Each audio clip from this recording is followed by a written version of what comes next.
Well, I was hoping they would spend more time on the crisis instead of those daily shows that the president put on. But the fact is that we need to allocate resources for this. In order to do that, any appropriations bill must begin in the House, and we have to have the information to act upon. So the fact that they said we're too busy being on TV to come to the Capitol is, well, business as usual for them. But it is not business that will be helpful to addressing this. Yeah, I'm always wondering, too, and I'm sure you have this moment. What is Nancy Pelosi? What does she think she's saying? What? It's like, I know there are words, but it really just all goes through like gibberish. What is she talking about?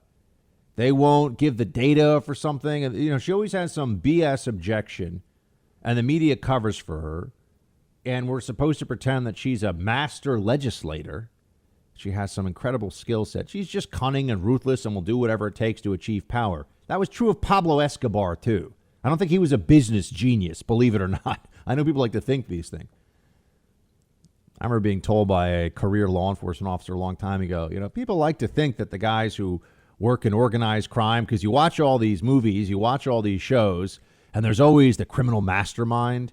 But when they've done some studies of these guys when they're in prison, they do some psychological and even some basic IQ testing. It turns out that, it's usually not a smart move to have to wonder if you're going to wake up on any given day, get shot or arrested. People find better ways. Really intelligent people usually find better ways to become wealthy, influential, and etc. But we're always, the criminal mastermind. No, it's just if you're ruthless, you can get away with a lot. If you don't care, then this is what I think it describes a lot of Democrat politicians, quite honestly. It's just do whatever they've got to do. It describes Joe Biden. The guy's an imbecile. He's not very smart. Never has been, never will be. We all know it.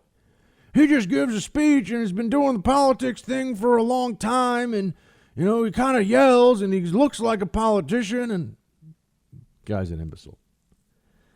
But I wanted to just circle back for a moment to what I've been telling you about for now many weeks, which is that we are approaching a test case here of what happens to this country when we are in the midst of what you would call a transformation into a benevolent totalitarianism. Now, I'm not sure it's benevolent, but that's what they're going to say. That's how it's being positioned. This is why you have Cuomo saying, if you're a nice person, wear a mask, and we're going to make everyone wear masks on pain of fine and even imprisonment, or else. How long are we going to wear masks? These masks are horrible. They're annoying. They're hard to breathe in. They make your face sweat. This is stupid. The science does not support wearing masks outside in open air, but we're all told we have to do this now because everyone's freaked out. Man, it's a good thing. It's a good thing this country right now, is not facing a major armed conflict. Because if we had to call up, we've gotten used to relying on a warrior class in this country. It's about 1% to 2% of Americans who, of their own volition, based on their own courage and desire to serve this country, have been fighting our wars for as long as I've been alive. You can imagine there are a lot of people out there who, a lot of the left-wing snowflake types in particular, no interest in risk or dealing with icky, scary things. We're being lied to as a society that there's a way that the government is going to protect us from all this risk. The government has been a catastrophic failure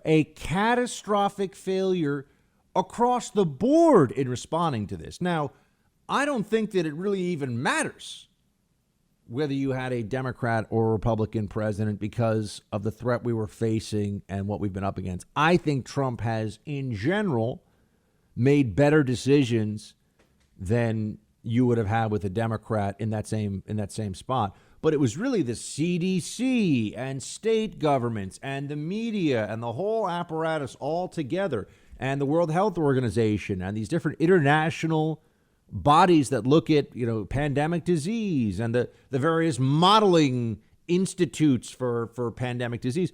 They all just insisted that we go down this path, and what exactly have they done that's helpful?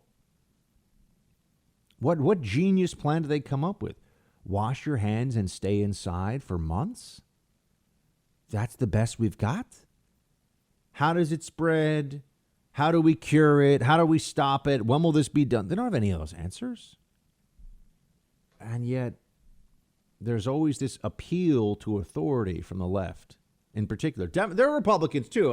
This isn't a along neat ideological partisan lines issue, but there's an overall correlation, and we're just not willing as a society, it seems, to. I keep calling it an adult conversation, but look at things for what they are and understand we have to move forward. We have to take responsible risks into account. Hey, Team Buck, thank you so much for watching The First on YouTube. If you like this video, please click that little thumbs up button so then it will log as liked. And also, if you want to see more great content from The First, please click subscribe.